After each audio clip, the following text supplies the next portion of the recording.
Hey, everybody. Welcome back to the fabulous Blue Ribbon Lounge podcast. Welcome back to the Lounge, Blue Ribbon Lounge 101. 101, 102, and 103. We're combining the classes. Okay. Hey, there's no separate but equal here. We're combining all the classes. Yes, so they're all equal. And we're going to beat up the rich. Yeah, and then We're gonna eat them. Eat the rich. Yes. On a spit. I'm a little loud. But anyways, welcome to Blue Ribbon Lounge, you time-traveling beauties, you. We got another episode for you, kind of continuing this journey of just sung what you brung. Yeah. No real topic for today. Rando Randersons. Yeah, I got something, and it was interesting when I heard about it. Okay. And then I started reading it, and it's still like, I mean, for what it is, maybe it's interesting. But also, it just feels like all icing and no cake. Way to sell it. Is it? Well, hey, I'm going to be real. I'm going to deliver what is happening. Okay. Because, like, the deeper I got, the more I was like, Yeah. Did you bring a bunch of stuff? Did you bring one thing? I always bring a cacophony of things. Yeah, you do a good job, Dave. I have a quick one if you want to start with that. Yeah, let's do that. Back in 1986, while the Statue of Liberty was being restored, there was a controversy. Oh, controversy. Yes, because the restoration experts found that, like, in one area low on the statue, where the patina had been recently worn away, because the Statue of Liberty is normally Copper, well, penny it's supposed color. to be copper. Yeah, but then over, how long it took for it to turn green? Like a day? Like 30 years. 30 years, really? Yeah, and there's speculation that if it keeps going, the patina might turn pink. Really? Eventually, yeah. That's what happens to, like, copper or something? I think so, but I couldn't really find anything on that because I was using Bing and it was clicking weird on the links. Fucking Bing. Yeah, but where the patina had recently worn away, they concluded that the damage had probably been done by the workers who didn't bother walking all the way back down to use the bathroom. Oh, no. Yeah. There's, like, pissing or shitting off the side of it? Like right onto her face. Oh, no. Onto her face? Well, that's the funny thing. But they said in a low area, so it didn't really say where. But they were up high, like, fixing... I mean, the face is pretty high. Yeah. They were fixing, like, corroded holes and stuff, and then, Okay. like, reinforcing it with steel beams. And, Yeah, could you imagine if they had, like, a porta potty way up there or something? But there's, like, a stairwell inside, right? Couldn't they have... yeah. But, I mean, if you're going in buckets and shit, then you got to carry it back down. Ugh, nobody wants to do that. Yeah, well, the Park Service asked them to inspect the effects of the latest, like, earthliest pollution. And he's like, there may have been a little staining. I don't think there was serious damage, he said. But then when he went back and looked, and it was more. But then, of course, the project manager says he vaguely remembered hearing a report of a problem early in the construction process, but not denied that any of the workmen had problem getting to the restroom when they needed to. And he said, they come down for lunch. So they could probably hold it till then. But then later on, because after that came out, later on they did a more thorough investigation, and they think that it was just normal wear and tear, and not these these union workers just peeing on the Statue of Liberty. Because, I mean, like, I mean, I don't know if your notes say how many guys were doing it, but I would figure it'd have to be a bunch of guys pissing all the time to affect a big thing of metal. Yeah, like a pretty big crew. Yeah. Yeah, because it said if it was the workers urinating inside the statue, then why did it take 2.5 years to develop, like, these stains? Yeah. And they're, like, saying you're talking major gallons of, like, urine. Yeah. But they think that what happened is they were using kind of like a varnish kind of stripper thing. Mm-hmm. So when they were going inside to clean the patina off so they could weld stuff to it to reinforce it, that stuff leaked down and then corroded the bottom. Like an actual harsh chemical. Yeah, not just urine. Yeah, which, I mean, cat piss is Pretty bad. like acid. Yeah. There's all the body in that shit. But human pee ain't so bad. Yeah, I just thought that was funny. I came across that because I was looking at the the patina thing because I was wondering why, like, for the bicentennial or something, they didn't get up there with like some Brasso and just polish her up. Yeah. But I guess she was designed to get the patina because then the patina adds extra protection against the elements. Yeah. So that's why they don't just scrub it all off. And we were founded in 1776. Yes. So we're coming up on like 50 years? No. Wait, no. 250 years. 1776, 1876, 1976. Maybe 250. Is that what I said the second time? Maybe. I don't know. But we're coming up on something, right? I wonder if they're going to do anything. You would think so. They probably don't have the money. They're trying to save money with the government now, right? Yeah, Yeah. Doge wouldn't let it. Yeah, do it. Doge is going to fucking put the kibosh on some fireworks and shit. Yeah. Oh, well. Uh, I had come across this, and you may have heard of it, Davey, the Dodleston messages. Dodleston messages. So in 1984, this in this English village of Dodleston in Chester, England. Okay. Chester, England. I found out. I have no idea like how England is laid out when I was going through this. Okay. I was like, I don't know any of these names. I guess it's kind of near Wales, but I'm like, I don't even know where that is. The bottom left corner. Oh, okay. Yeah. Because I think that's actually where my father's family is from. I Okay. think he might be Welsh. Yeah, because they're one of the United Kingdoms. They're not like English or Scottish or Irish. Oh, They're okay. Welsh. Yeah. That's where all the dragons come from. Hell yeah, girl. This 29-year-old economics teacher at the time named Ken Webster. He's 29. His girlfriend was 19 years old. Uh-oh. It's questionable, but legal. Right. Over here, who knows what the ages were then and there. But his girlfriend, Debbie, had just moved in with a good friend, Nicola Begoli, who was a performance writer, and they moved into this house in Dodleston. As the three were working on fixing up the house, floors and painting walls and stuff, Ken had noticed dusty six-toed prints randomly appearing on the interior walls. Weird. And he thought that was weird. But then he just painted over them because he had work to do.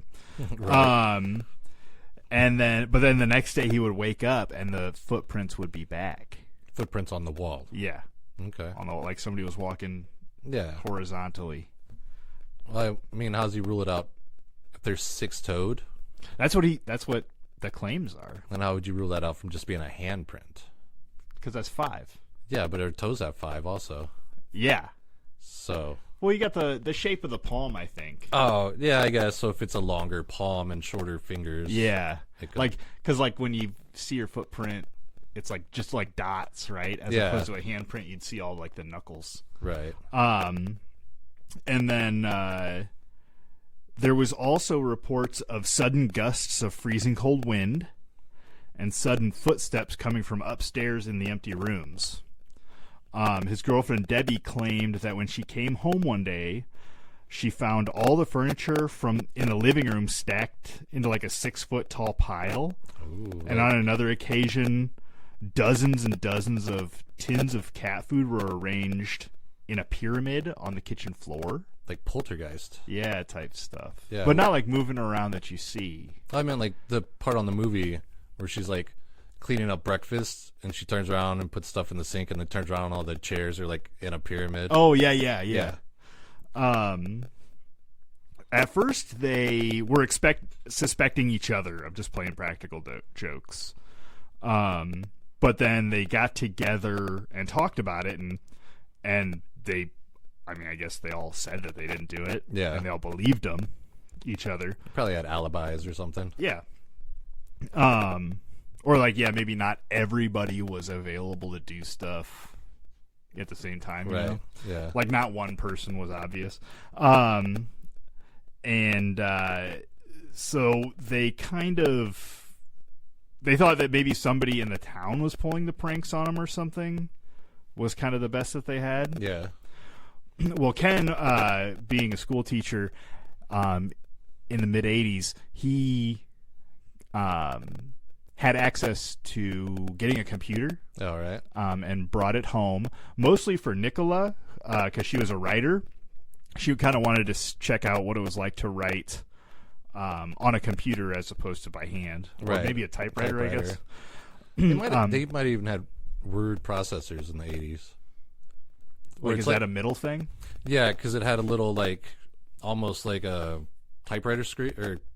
computer screen? No, the other one. Calculator screen. Oh, okay. And then, but you would type, and it would fill up the words on that, and then you could hit enter, and then I think it would type itself onto a piece of paper. Oh, okay. So it's kind of like a middle ground. So you could delete if you made a mistake. Yeah. But then once you hit enter, it would do the whole line. Or like the whole page. Oh, okay. Yeah, independent. I think when I was older, we got one that was like more sophisticated, so you could actually do a couple pages. Oh, okay. But then when you wanted to print, it would just be like and like do it in typewriter style. Oh, okay, yeah. Yeah. And so, like, in 1984, computers really weren't what they are now at all. But they had picked up a BBC microcomputer, and this computer, it was more of a business computer. A lot of the ones that you'd see in America would have had, like, Snake and Oregon Trail and stuff on them, maybe that. The old green ones, floppy disks and all that good stuff. Commodore 64, that was the big name that they were talking about that I had seen. So Ken borrowed this from the school and brought it home. At this time, computers weren't equipped with, like, modems for network connection. Obviously, there was no commercial internet access. And on top of that, this specific computer didn't have a hard drive. Okay. You had to save everything to a floppy disk if you wanted to save it. Yeah. So if you're in the middle of something, you turned it off and you didn't save it, you're fucked. Yeah, you're screwed. I think back then they would just do a lot of just turn the monitor off kind of things. Oh, yeah, I could see that. Yeah. That makes sense. So one day they had left the computer on. From what I heard, it was just on, like, the boot up. Like, they turned it on. I don't know, maybe it takes like 10 minutes to boot up, so they cut out and went to the pub to have some drinks. Yeah. I guess it was around Christmas. They were celebrating Christmas or something like that. And when they came home, Ken, Debbie, and Nicola, there was a text document that had been typed out. Okay. And then this document contained, like, odd language, like old school ass language. All right, like Shakespearean. Yeah, kind of like old ass language like that. Yeah. And this, what I found, was translated into, like, normal grammar. All right. I think. So this was the first, and there's a lot of these messages we'll get to.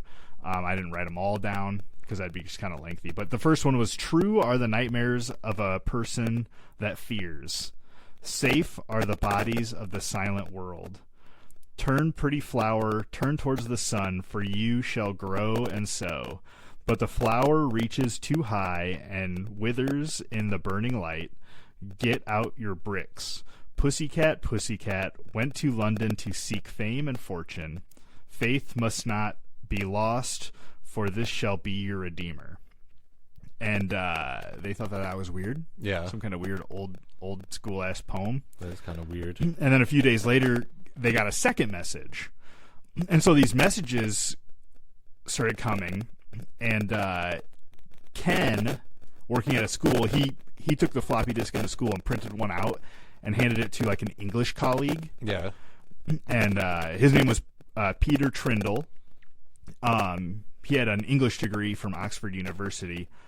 And at first he was skeptical about it meaning anything. Yeah. And so Ken and Debbie and Nicola claimed that none of them typed it out. Yeah. So how did it get on there? Right. And so Peter was, like, he was like, sure, I'll take a look at it, whatever. But then he kind of noticed that like the sentence structure and the dialect and the jargon was all seemed genuine to the 16th century. Okay. And so yeah, very like Shakespearean type Old English. Yeah. Yeah. And he thought that, you know, it would be weird for this to be a prank, for somebody to just whip up a bunch of like correct grammar from then. Yeah. Unless it was somebody that like had a doctorate or something. That could just whip it up. Yeah. Like normal guy off the street's not doing that. Yeah. And so this brought up a bunch of questions, and Ken figured it was worth a shot to kind of communicate back. So he wrote a message back in the same text document. So it was kind of like one after another, I think. Yeah. And he got a reply the next day. And over the course of the next couple of weeks, Ken received regular messages, and they were talking back and forth. Eventually, this stranger revealed his name as Lucas Weineman, and he lived in 1546, and he had gotten a degree from Oxford College. I think it was like Jesus College in Oxford. Okay. But then he became a farmer after losing his wife and child to the plague. He claimed that he lived in a red sandstone building that was located on the property that they were living now. Like he would have had a farm, but the house was located on where their house was now. Yeah. Like it was divided up and they were living on a part of his land. Yeah, which happened to be where the house was. Be where the house was, yeah. And Ken, as they were remodeling this house, realized that there were red limestones, kind of remnants around the house. Okay. So like that kind of added up. Yeah. They kept in contact for a while. Eventually Nicola moved out, and so it was just Ken and Debbie. After doing some research on the property, Debbie found that the house was built on a ley line. Okay.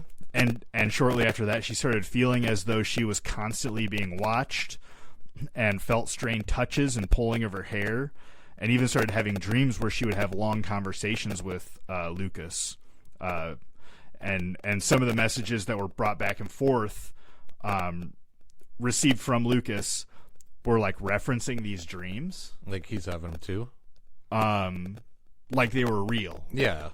And so she's like, am I imagining all of this? Am I connected to him somehow? Right. Well, I didn't know if the guy in the past was like, I had a dream of your old lady, and she was like, I had a dream of this guy. I didn't read all of the messages, to Okay. be completely honest. No, that's fine. There's probably a bunch. Yeah, and there were some got kind of long, and so I didn't hear anything specifically like that. Yeah, but he was confirming the things she was saying. Yeah, so like even if we were talking, Yeah. and you weren't from the 15th or the 16th century, and you were like talking about a dream that I had, Yeah. that would be weird. That would be weird.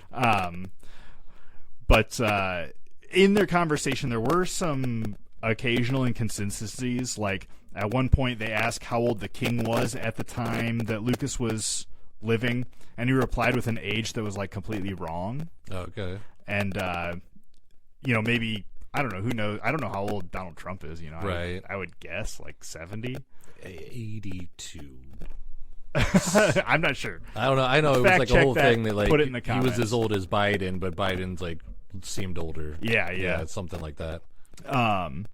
And then also he had claimed he got a degree from Jesus College in Oxford. Yeah.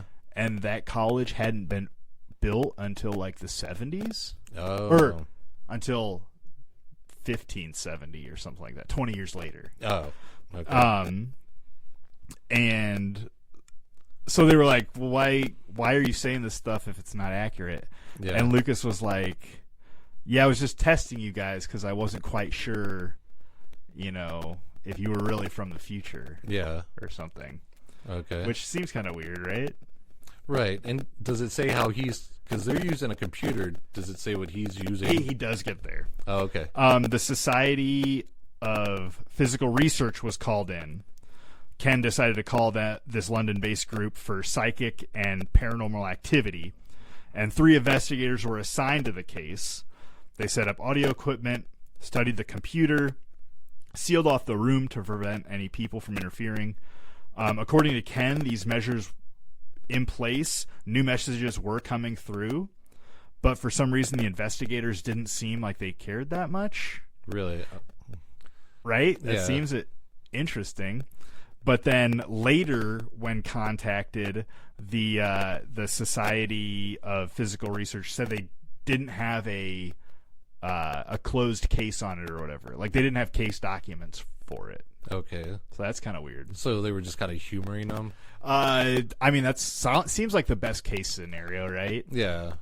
And it was probably also, like you said, computer technology was new.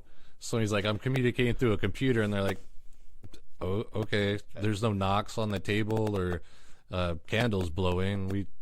Yeah, maybe that was something they weren't prepared enough to research. Yeah, because I mean, or maybe they're like, yeah, you can do this stuff with a computer. I mean, yeah, I'm sure it's all magic it's anyway. Some kind of program you have on there. Yeah. Yeah. And it's funny you bring that up because Ken does eventually, like, he borrows some computers back and forth, it sounded like, from the school, and he also, like, opened it up and kind of changed some of the chips. Okay. So, like, he changed, like, whatever the computer didn't have a hard drive, so it was just like a chip for the text-based system, and he replaced that with a different one, and it didn't work. But then we put the original one back in, it happened again. Okay. So the ghost is in the machine. Something. Yeah. And they continue to talk back and forth. Ken eventually says that he's from 1985, and Lucas replied, "You said your time is 1985, but I thought you were from 2109, like your friends who brought the Leams Boist." And it comes down to the Leams Boist is how he communicates. Okay. Roughly translated, it means box of light. And this was given to him by people from 2109. So somebody from 2109 came to him, gave him this box of light. He claims that the box or the device is invisible to most people. And if he tries to take it out of his house, it doesn't work. Weird. And then when he looks into it, he's able to see Ken and Debbie. Yeah. And then he speaks into it, and the words are translated onto the text of the computer. So kind of like the reverse of the chronovisor. What's that? The thing in the bottom of the Vatican that they can look back in time and see yeah, Jesus. Yeah. And then, so kind of with this new information, Lucas kind of stated that the person who gave him the Leams Boist, he didn't know his name, so he just calls him One. And then he believed that there was a group of people from 2109 so he refers to them as the 2109. Oh, makes sense. It's a pretty cool nickname. I mean, it's not bad. I mean, what was that Kill Bill, the Crazy 88? Oh, yeah. The bigger the number. I mean, it could go foul pretty quick. Yeah, probably. But 2109 kind of rolls off the tongue. Yeah. So Ken, now kind of having even more questions, he decides to make another text document on the computer. He labels this one calling the 2109. Okay. And he had some questions and left the text file up, and eventually he got a reply. This reply was easier to translate because, like 100 years in the future should be a little bit easier to check than 500 years in the past, or even vice versa. If it was 100 years in the past and 500 years in the future, you would kind of think the closer the timeline, the less grammar had changed. Right, because say F. Scott Fitzgerald, like he wrote books 1910, 1920s, and we can read them now, and you're not like, oh, this stupid Shakespeare stuff. Yeah, but Shakespeare is kind of tough to read. Yeah. And so when he gets this message back, it did have a bunch of unusual grammar errors, is what they said. But again, I was reading like kind of pseudo-translated stuff. Yeah. And the first message read, Ken, Deb, and Peter. Peter from the past. No, Peter's from the school. Oh, okay. So Nicola left the house, but Peter kind of got into it because he was interested as to who was writing this stuff. Yeah. So Ken, Deb, and Peter, we are sorry that we can give you only two choices. One, that you either have your predicament explained in such a non-rhythm way that you may have instant understanding but cause what should not be to happen, or two, try to understand that you three have a purpose that shall in your lifetime change the face of history. We 2109 must not affect your thoughts directly, but give you some sort of guidance that will allow room for your own destiny. All we can say is that we are all part of the same God, whatever it is. And so it's kind of like a little bit more robotic, right? Yeah. It made me think like AI almost. Yeah. Yeah. And they went back and forth with the 2109 and also Lucas. The 2109 admitted that they were doing all the poltergeist shit. Okay. And that they would stop upon Ken's request. Yeah. So that's great. Well, that's cool. Stop walking on my wall. I just painted that. Yeah. And then, so going back and forth for a while, but then Lucas kind of falls off. Yeah. And a guy named John starts messaging from the past. All right. And John is a friend of Lucas, and he says, the sheriff does ask that you speak to him in person rather than through the computer, which he can't see. Otherwise, the computer must be taken to Lucas in Boughton prison to show that he spoke the truth, but it is not easy to move the device as it seems to disappear when any have tried. Only when Lucas is here does it appear solid. I beg a quick reply so I may go to him. So what happened was Lucas, I mean, talking to people from the future probably fucks you up a little bit, right? Yeah, or if you're telling people at the pub that you're talking to people from the future, they're going to start thinking you're crazy. Yeah, or a witch. Yeah, that too. And so what happened is he got arrested by this sheriff, Thomas Foulhurst, and they find out that they talk to the sheriff. They find out that Lucas was using a fake name this whole time. Yeah. And his real name was Thomas Hayward. Okay. And but he was using this fake name because he didn't want other people to know or to think he was doing witchcraft. Yeah. Which doesn't really make sense if you're from the future. Then you can't tell the people from the past that this guy's doing witchcraft. This guy's a witch. Yeah, it'd maybe be the other way around, but so they're talking to the sheriff, and Ken and Debbie kind of double down and go hard, and they claim to have magic future powers. Yeah. And which maybe could have nailed the coffin into Lucas or Thomas, whatever his name is, coffin for being a witch. Right. But the sheriff lets him go. I don't know, maybe he's hella shook and doesn't want to get involved with these powers.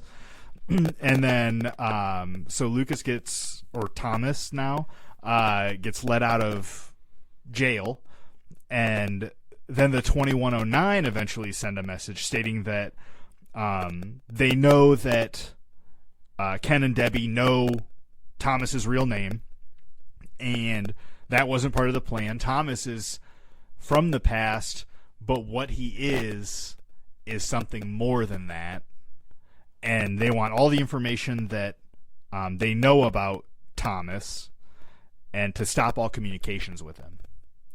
Okay. And so Is this guy Thomas Jefferson or something? so Thomas and Ken and Debbie all kind of distrust the 2109 now. All right.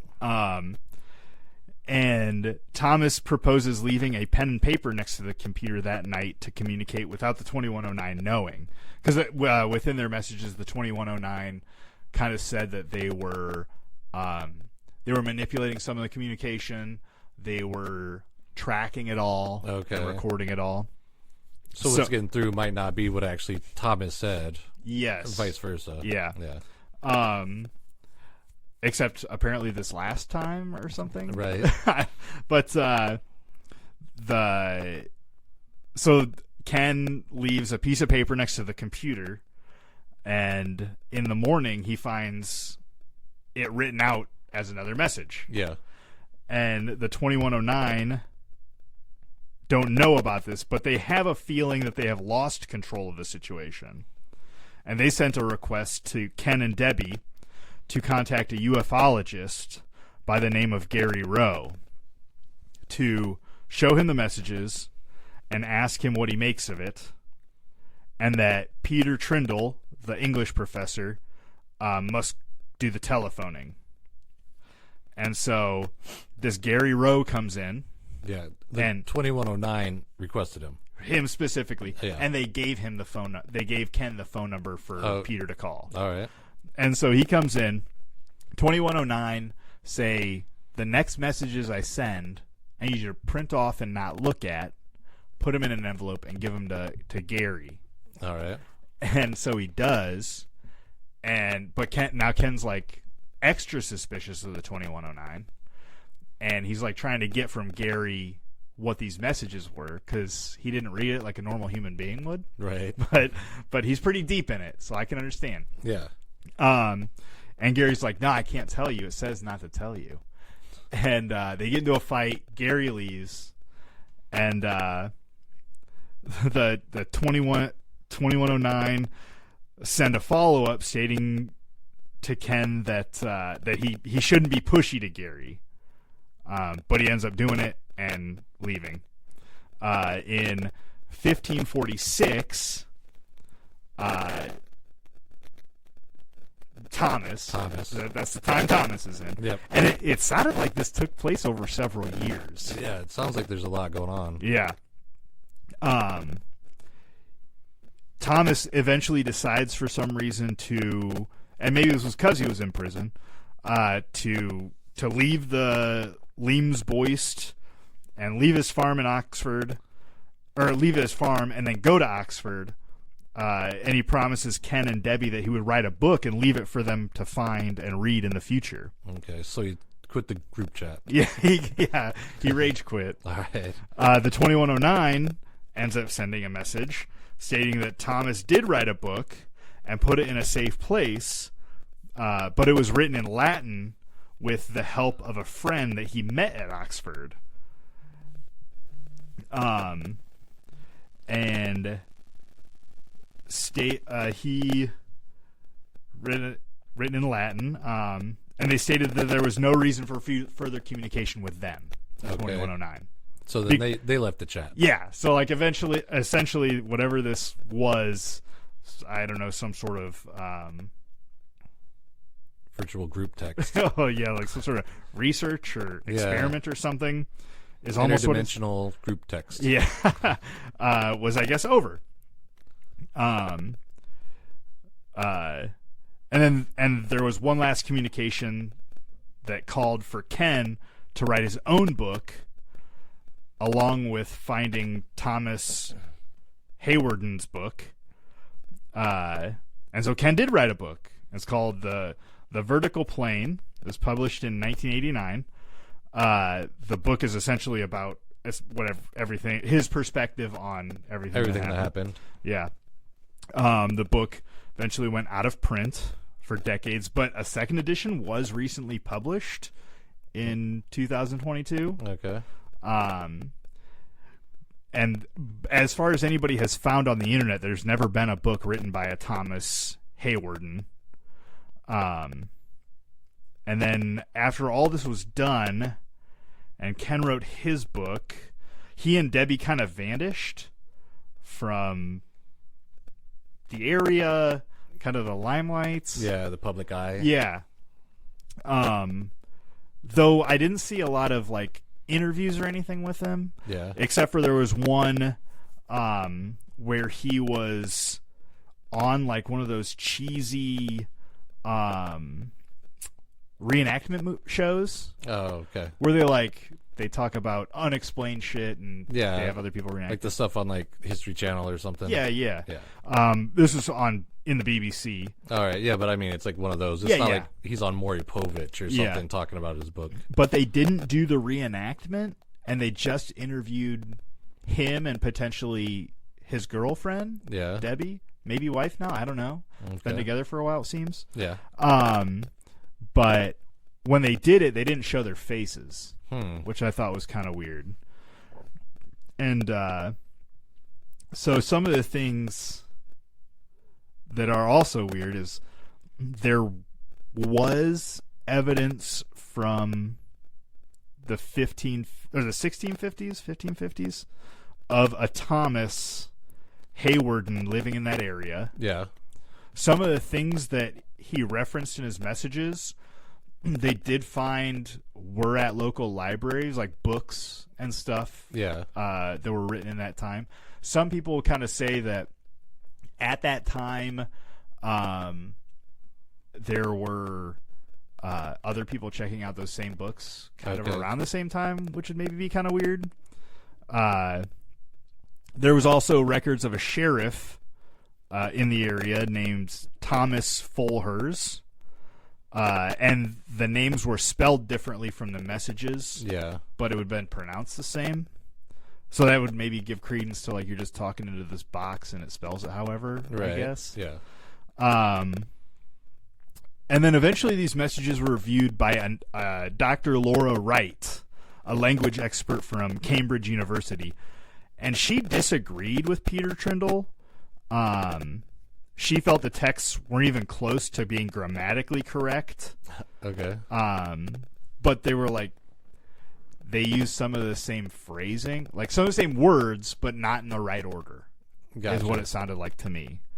And then she reviewed the Dodleston messages to the Vertical Plane, the book written by Ken Webster. Yeah. And she determined that the writing styles were kind of different, or kind of similar. Similar. Yeah. So that kind of leads people to think that Ken wrote them. Yeah. Kind of the craziest thing I heard about this story was Ken and Debbie ever real? Okay. In that that people think that Gary Rowe, the ufologist, was using Ken as a pen name to write this book. Right. And a lot of the only stuff you can find online about it is like forums, chat forums, right? And he like bebops in and out of there and being like, "Oh, you know, it's all true, and I have the documents, but I'm not allowed to show them." Yeah, you know, kind of making himself relevant here and there. It seems like that's kind of an interesting theory. So it's like a big spoof. Yeah, that he made up. Yeah, I mean, potentially it could be a big spoof until somebody finds this book that Thomas Lucas wrote.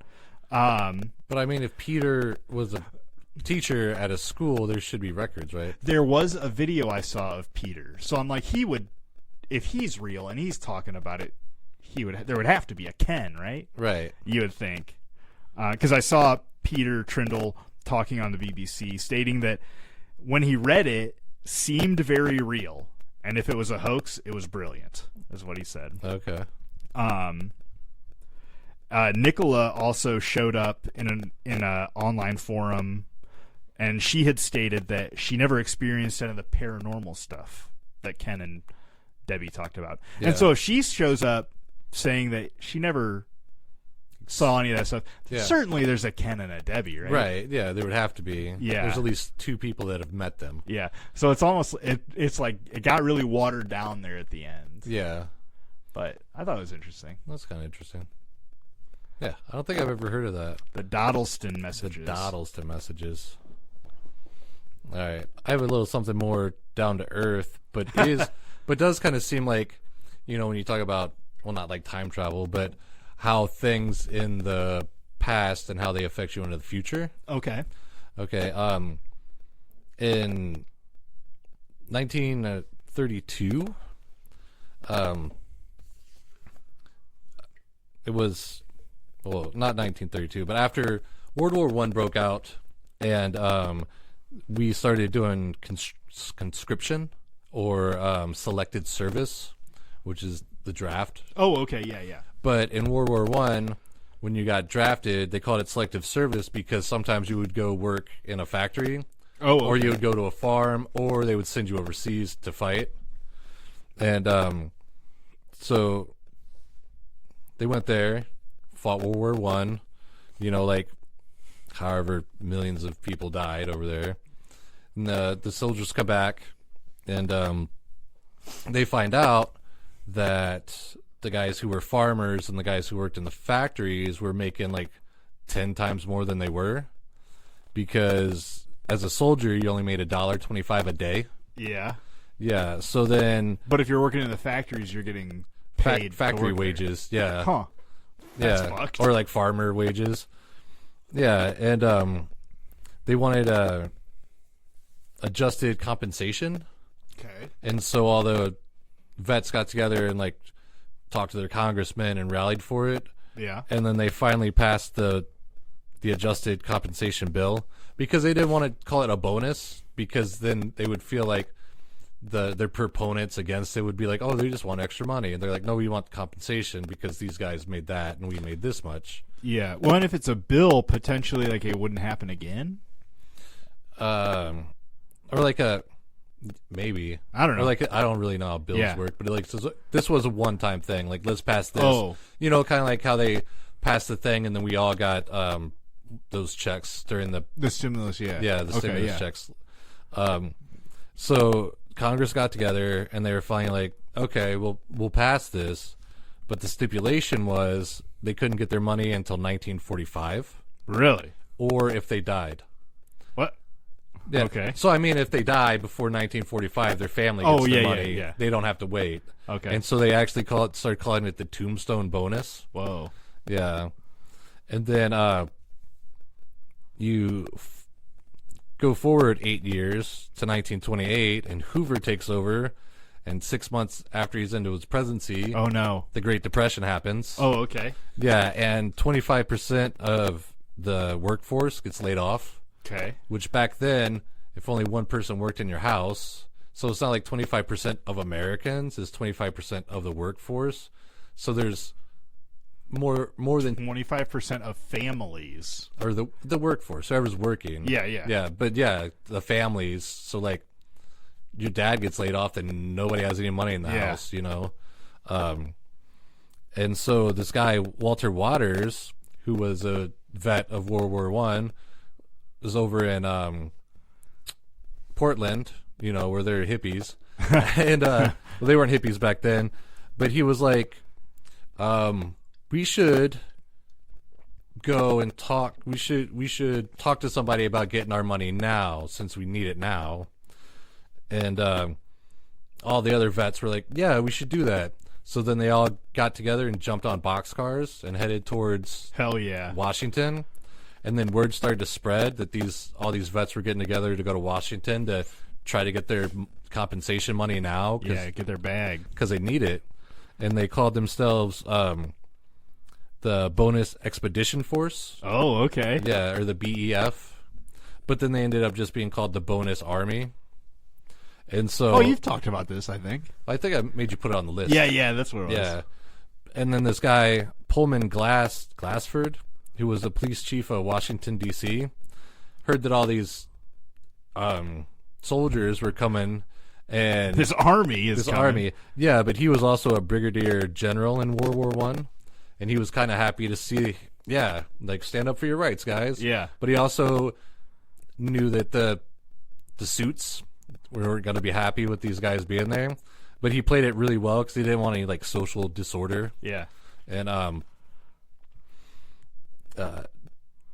they also alerted the military that this bonus army is coming, and that was when it was run by General MacArthur. And so he was afraid of like a full-on revolution, so he decided to make a plane and then started gathering like the cavalry and some tank units and bringing them into Washington. But when they got there, Walter Waters, the hippie guy the veteran from Portland, he started setting up a lobbying campaign where for like weeks, there's just veterans outside of the State House or the Senate. That's the State House, right? Sure. I know, I get them mixed up. Yeah. But correct us in the comments below. yeah. But then, so there would be like always a vet waiting to talk to their representative, and when they would leave to go to lunch, they'd be outside like asking them questions yeah. while they're going to their cars. And finally, the Senate just cracked, or not the Senate, the House of Representatives. They cracked, and they passed a thing called the bonus bill, which would give these vets their compensation right now instead of in 1945. But the Senate, Fuckers. yeah, they didn't want to crack. And while the Senate was doing their debates and stuff, they built like this huge shanty town. Oh, wow. And they even had like miniature houses, kind of like clubhouses, but they had like picket fences.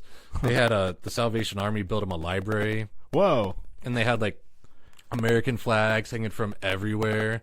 And they would have like boxing competitions and restaurants that like pop-up restaurants kind of stuff. Hell yeah. And it was also like a big thing that the news was reporting on at the time, is they're like, and they have everybody there because in World War One, freemen could go fight over there, but they couldn't fight for the United States for some reason. Jesus So then they Christ. were all just voluntary soldiers for France. Oh, okay. That's Yeah. interesting. Yeah, but they were still counted as veterans when Yeah. they came back over. Well, that's good. But they all just commingled. They were all unified against this single. Yeah. We want our money, and The bottom versus the top, baby. Yeah, and that also frightened some people back then. They're like, "Oh no, like they're mingling with those people," and no, and pretty much everybody was sympathetic to the veterans except for the people on Capitol Hill. And on June 17th, when the Senate was scheduled to vote, they all gathered outside and they started chanting, "The Yanks are starving," because when you go overseas, you're just Yankee Doodle Dandy. Yeah. You're a Yank. So they kept chanting, "The Yanks are starving," and I guess you could hear it in the Senate chamber. Whoa. While they're making their vote. But then the Senate was like, "Nah," and shot the bill down. Fuckers. Yeah. And so Walters, the guy from Portland, he got everybody to settle down by like singing like patriotic songs. And then they went back to their camp, and he's like, "I'm not saying that you have to leave, I'm not saying you have to go home, and actually I would try to stay here until we get some kind of something." And a lot of the guys didn't have anywhere to go home to anyway, because they were homeless and hobos and just riding the rails trying to look for jobs. And so every day they would still go and like gather around the Capitol until July 16th. It was the last day that Congress was in session, because unlike now, when Congress is out of session, they go on vacation. Back then, Congress would go out of session so they could go back to their states and then talk to their states, and then that's how it used to work. Yeah.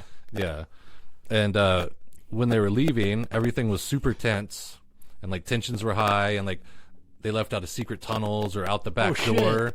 Yeah, because there were so many. There was at least like 11,698 veterans still there. Damn. Yeah, and Herbert Hoover was finally like, they need to be evacuated. Instead of saying like get them out of here or evict them, he said they need to be evacuated. And so after getting his plan together, on July 28th, MacArthur, with his aide, Dwight Eisenhower. All right, so to put that number into perspective, the FBI estimated that there was 2,000 to 2,500 people who entered the Capitol on January 6th. Yeah. So like 5 times that? Yeah. That's crazy. Yeah. So then General MacArthur and Dwight D. Eisenhower started pushing him out because Walters was like, okay, we just cooperate. But what Eisenhower did was put up his cavalry first, which was like 200 cavalry men, and then 400 like foot soldiers, and then tanks, and then a bunch of armored vehicles, and just started pushing them down. Yeah, just like, well, actually, I got ahead of myself. The Glassford, he actually was like trying to herd them back towards their shanty town, and somebody started throwing a brick. A couple people threw bricks, and 2 of the cops got grabbed, and there was 2 shots that went off. And then after that, there were 2 veterans dying on the ground. Oh, no. And so then after there was bloodshed, then the Army stepped in and just said, we're going to just push them. We're pushing them, using the horses and they got out their bayonets, and they started throwing tear gas at them and pushing them out of the street and poking them with bayonets and stuff. And they finally get back to their shanty town, and I guess there was this bridge, and Hoover had been like, hey, don't cross that bridge. But MacArthur was like, I don't have time for paperwork, and just like pushed through, and then they like tore up their stuff and set their shanty town on fire. Oh, damn. And like the news of the time said that it lit up the sky so high. And there's one report that said Hoover looked out, from the White House and saw the sky all red and just closed the curtains and went to bed. Damn. Yeah.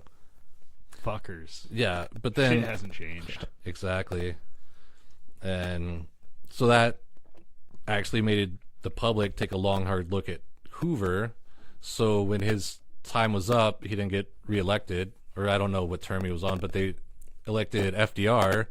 But the first thing the FDR did was enact the Economy Act, which he was trying to like clean up the Great Depression. But that act also put the screws to veterans, especially the disabled ones. Yeah. So he just kind of fucked them some more.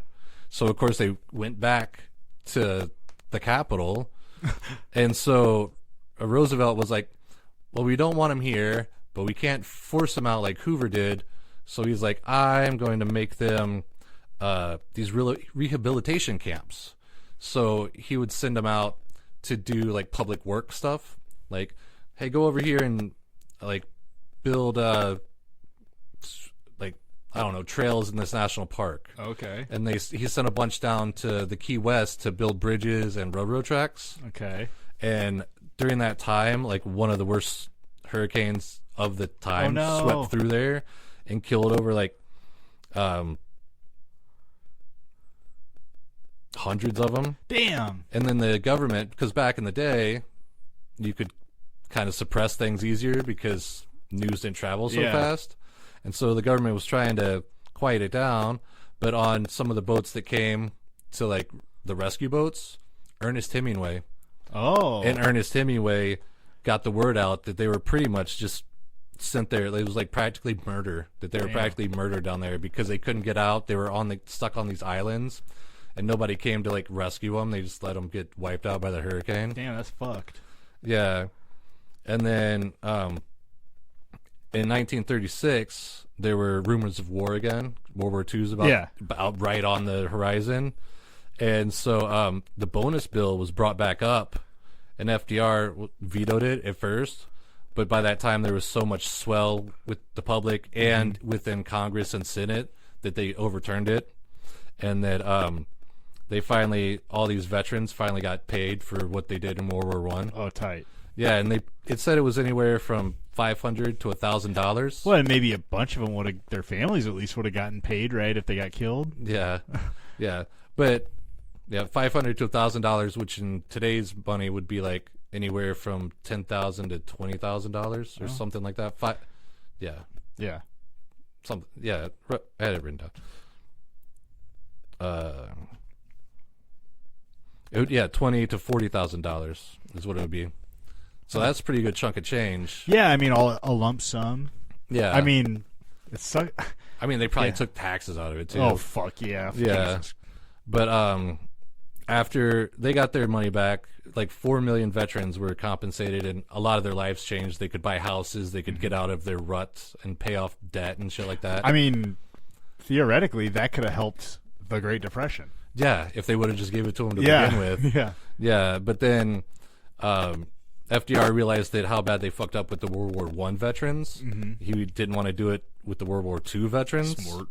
And so they passed the GI Bill of Rights, which helps veterans get houses and go to college and get small business loans. And having history that affects you, that's actually what I used to go to college. Oh, tight, Davey. Yeah, so thanks to these guys who went down there and fucking harass the government. Fucking fought. Yeah. Fought for you. Yeah, and told the government they weren't going to stand for it. That's tight. Yeah, I thought that was pretty cool. Yeah. Yeah. What? That's all I got. Oh, that was all you got? That's all I had. Well, I had another one, but we don't have time for that. That was pretty good. I like that last one for sure. Hope you guys liked it. Thanks for traveling with us from there to here. Yeah, in and out of time, and around the corner. Yeah. And hey, don't forget to be good to yourselves. Yeah, so remember, it really tied the room together, dude.